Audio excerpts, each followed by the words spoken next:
C'est un drame qui a eu lieu dans les premières heures de 2026. Un incendie dans un bar le soir du Nouvel An a fait une quarantaine de morts et une centaine de blessés dans une station de ski en Suisse. Les autorités parlent de l'une des pires tragédies que le pays ait connues. Alors que faut-il savoir de ce drame? Quelle en est l'origine? Et quelles ont été les réactions? Salut, c'est Blanche, j'espère que vous allez bien. On est parti pour un nouveau résumé de l'actualité du jour. L'incendie a donc eu lieu dans le bar Le Constellation, situé dans la luxueuse station de Crans-Montana, dans le canton du Valais, dans la nuit du 31 décembre au 1er janvier. D'après des témoins, des bougies festives installées sur des bouteilles auraient déclenché un incendie vers 1h30 en embrasant le plafond de la salle du sous-sol. Selon plusieurs témoignages recueillis par des médias suisses, notamment Le Temps et la Tribune de Genève, des clients ont décrit une explosion soudaine, ressentie comme une onde de choc, accompagnée d'une boule de feu qui se serait propagée très rapidement sous le plafond, qui était recouvert de mousse inflammable, utilisée notamment pour insonoriser des pièces. Ce phénomène, qui est bien connu des pompiers, est appelé embrasement généralisé éclair ou flashover. Lors d'un incendie, la chaleur intense provoque la décomposition de matériaux comme le bois ou le plastique qui libèrent eux-mêmes des fumées se comportant comme de véritables gaz inflammables. C'est ce qu'a expliqué le colonel Stéphane Contal à France Info, qui est responsable de la commission prévention de la Fédération nationale des sapeurs-pompiers. Et lorsque la température atteint un seuil critique, entre 700 et 800 degrés, ces fumées peuvent s'enflammer en même temps, ce qui entraîne l'embrasement quasi instantané de toute la pièce. Selon plusieurs témoins, le sous-sol n'était relié au rez-de-chaussée que par un seul escalier, décrit comme étroit. L'incendie a donc provoqué un mouvement de foule vers cet escalier, puis vers la porte de sortie du bar qui est située au rez-de-chaussée. Des vidéos diffusées sur les réseaux sociaux montrent des scènes de panique de personnes tentant de sortir de l'établissement en flammes. Moins d'une minute après l'appel d'un témoin, les premières patrouilles de police sont arrivées sur les lieux. Les secours sont intervenus peu après et ont évacué les blessés vers plusieurs centres de santé suisses, notamment à Genève et Zurich. Une quarantaine de personnes ont été tuées et 119 blessés au total. 113 ont pu être formellement et définitivement identifiés et 6 autres sont toujours en cours selon le commandant de la police cantonale valaisanne. Une cinquantaine d'entre eux ont été ou vont être transférés à l'étranger. La station, qui est proche de la frontière avec l'Italie, est connue pour être un lieu de passage selon les autorités. Les victimes sont donc beaucoup étrangères. Parmi les blessés figurent 14 Français, dont Thaïris Dos Santos, un jeune footballeur de 19 ans du club de Metz qui a été transféré en Allemagne. D'autres ont été transférés dans des hôpitaux de Lyon et Paris. Par ailleurs, 8 autres Français n'ont pas encore été localisés selon le ministère des Affaires étrangères français. On compte également parmi les blessés 71 Suisses, 11 Italiens et 4 Serbes. Alors une enquête est en cours pour déterminer les circonstances exactes du drame, mais la piste privilégiée est donc l'incendie accidentel. Selon les premiers éléments de l'enquête, un incendie a provoqué une déflagration et un embrasement généralisé de l'atmosphère du bar, et non l'inverse, selon Stéphane Ganzer, le conseiller d'État du Valais en charge de la sécurité. En gros, ce n'est pas la déflagration d'un engin explosif qui a provoqué l'incendie. Béatrice Pillou, la procureure générale du canton, a d'ailleurs précisé qu'il n'est à aucun moment question d'un attentat. Elle a aussi annoncé que des portables avaient été retrouvés et allaient être analysés. L'enquête devra aussi déterminer s'il y avait des défaillances en matière de normes de sécurité, notamment la présence de mousse au plafond. En tout cas, ce drame constitue l'une des pires tragédies que notre pays ait connues, c'est ce qu'a déclaré le président de la Confédération suisse, Guy Parmelin. Pour l'instant, la priorité est l'identification des victimes qui pourrait durer plusieurs jours. Beaucoup de personnes sont d'ailleurs toujours sans nouvelles de leurs proches. Des renforts de cantons voisins ont d'ailleurs été demandés pour aider les autorités à identifier les personnes décédées. Les gérants de l'établissement, un couple français originaire de la Côte d'Azur et de Corse, sont en vie mais sous le choc. La femme était présente sur les lieux au moment du drame et a été légèrement blessée, et l'homme était dans un autre de ses établissements. En tout cas, une ligne d'écoute a été ouverte pour les victimes et les proches des victimes, mais aussi pour les témoins et les personnes qui étaient présentes aux alentours du bar. Une cellule d'aide psychologique a par ailleurs été mise en place pour les victimes. Le président français Emmanuel Macron a exprimé sur X sa profonde émotion. Mes pensées vont aux familles endeuillées et aux blessés, à la Suisse, à son peuple et à ses autorités. J'adresse la pleine solidarité de la France et notre soutien fraternel,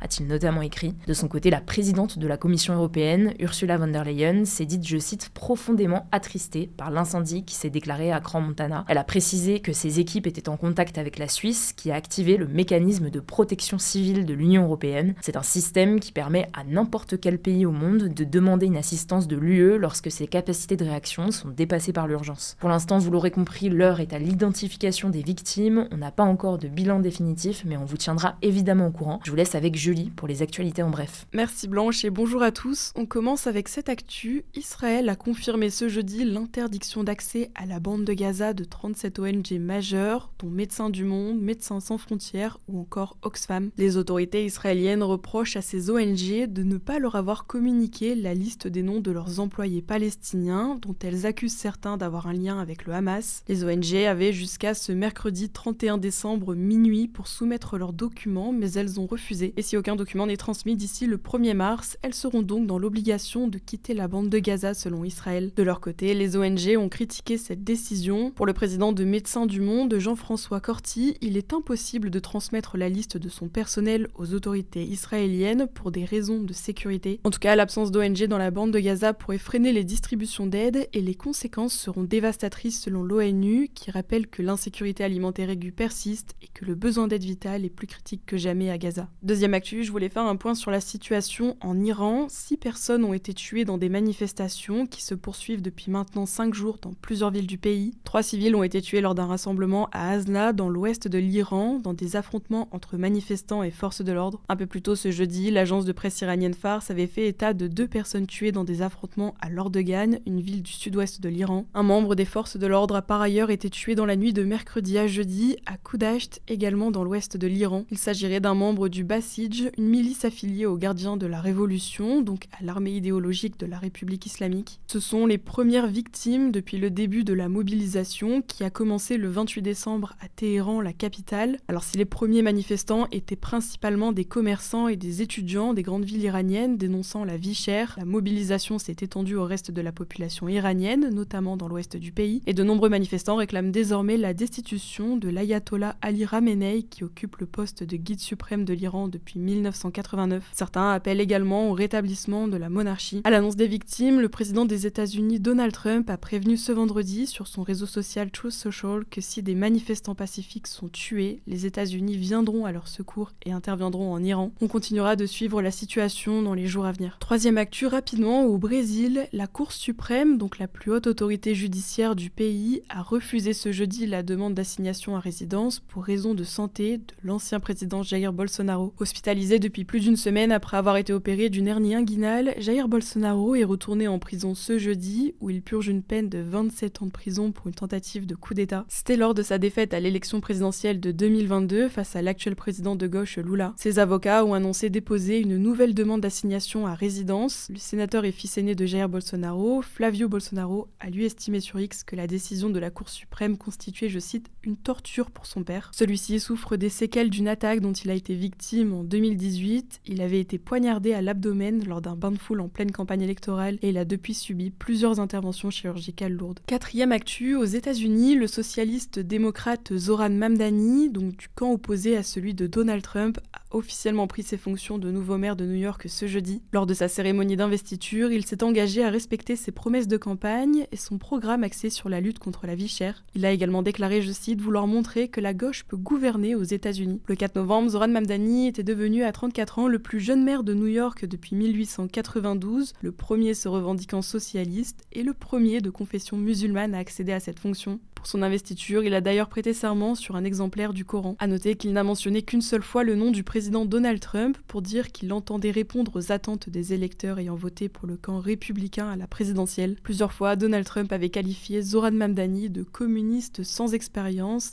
et avant son élection, il avait également parlé, je cite, d'un désastre économique et social complet total en cas de victoire de Zoran Mamdani. Et on finit avec cette actu, les sites de la Poste sont de nouveau accessibles ce vendredi après avoir été victimes d'une nouvelle cyberattaque. Si vous n'aviez pas suivi, de nombreux services en ligne liés à la Poste sont restés inaccessibles une grande partie de la journée de jeudi, comme le suivi des colis, le coffre-fort numérique DigiPost ou l'application de la Banque Postale. Et on en avait parlé il y a quelques jours où une première attaque avait déjà perturbé le suivi des colis pendant la période de Noël. Elle avait été revendiquée par le groupe de hackers pro-russes NoName 057, responsable de multiples opérations visant principalement l'Ukraine, mais aussi ses alliés dont la France. Cette fois-ci, personne n'a revendiqué l'attaque. La Poste a dénoncé une attaque d'une ampleur inédite et une enquête confiée à la Direction générale de la sécurité intérieure, la DGSI, a été ouverte par le parquet de Paris. Merci Julie pour ces actualités et merci à vous d'avoir suivi ce format aujourd'hui. Je crois que j'ai tout dit, prenez soin de vous, prenez soin de vos proches et je vous dis à plus tard.